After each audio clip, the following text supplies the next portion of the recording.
Mas a gente quer trazer um pouco desse assunto de reforma tributária hoje, doutor, para analisar se realmente é o momento, né, falando de Brasil.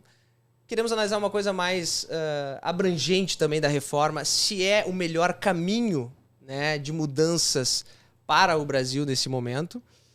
E depois a gente pode explorar um pouco melhor aquilo que está sendo discutido de fato, mais analítico assim, na reforma atual, que, né, tem pontos bem polêmicos assim. Mas a primeira pergunta que lhe faço é possível esta reforma que está começando agora ser a melhor nesse momento? É o momento? O que o senhor acha disso? Bom, primeiramente... Eu não consigo te chamar de senhor, me desculpa, tá? Não, senhora, não dá, eu vou chamar ele não de convence. seu Fábio. Então, tá bem. Bom, eu acredito que não é o momento de se fazer uma reforma tributária, já não era antes.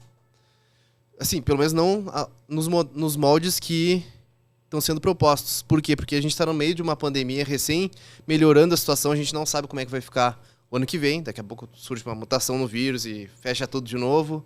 E como é que a gente vai fazer uma reforma tributária que nós não sabemos os reais impactos que ela vai ocasionar na economia? A gente não sabe o impacto na arrecadação que ela vai trazer, se vai prejudicar ainda mais as empresas e os empresários, acarretando em maiores dificuldades inclusive de manter o seu negócio, né? Porque a gente teve, por exemplo, recentemente já que o judiciário ainda não colabora com os empresários, né? Nós recentemente tivemos uma decisão no STF em que foi julgada a questão da tributação da remessa de mercadorias para estabelecimentos do mesmo contribuinte. E se entendeu que não incide ICMS, como se já tem a súmula 166 do STJ desde 95, que não incide, algumas empresas tinham que ingressar com essa ação para os estados não cobrarem ICMS, porque eles continuavam mesmo assim querendo cobrar. As ações eram todas julgadas procedentes, só que, então, em razão disso, muitas empresas não ingressaram com essa ação, só que agora se decidiu que, de fato, não incide ICMS, só que o fisco, a Receita Federal, ela apresentou embargo de declaração visando modular esses efeitos.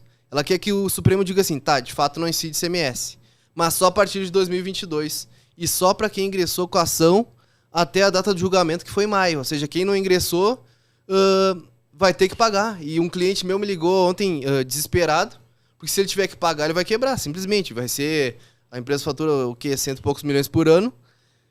Só que o ICMS é o grosso da tributação a qual eles estão sujeitos, né? Então, tu imagina se tiver que pagar o ICMS desses últimos anos, que eles não pagaram. Por quê? Porque eles não ingressaram com a ação em todos os estados, só os que estavam, de fato, querendo cobrar. Porque existia até uma súmula do STJ nesse sentido, né?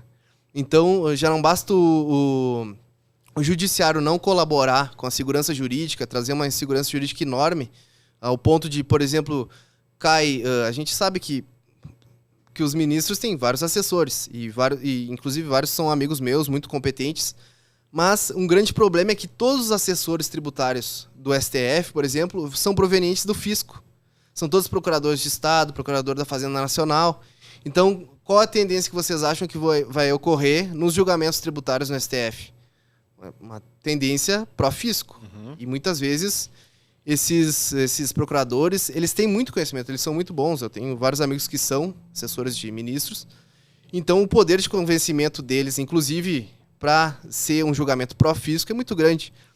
E então o judiciário é um problema já, digamos assim, para as empresas atualmente. E se vier uma reforma tributária que a gente não sabe quais são os impactos de fato, no PowerPoint ali da apresentação da reforma tributária tá ali, simplificação, diálogo com o povo, todas as partes foram ouvidas.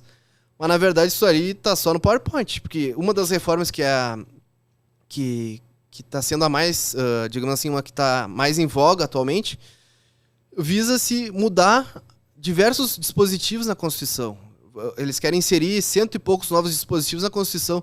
Só que a nossa Constituição tem quase 35 anos, é de 88, e até hoje se discute o conceito da Constituição de 88, um conceito lá para fins tributários que a Constituição de 88 trouxe.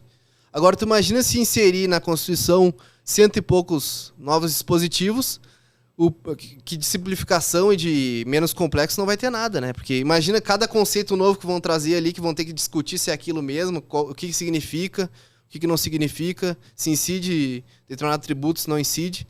Então, eu acho que o provável, principalmente se for uma reforma constitucional tributária, é que traga mais complexidade do que simplificação para as empresas, né?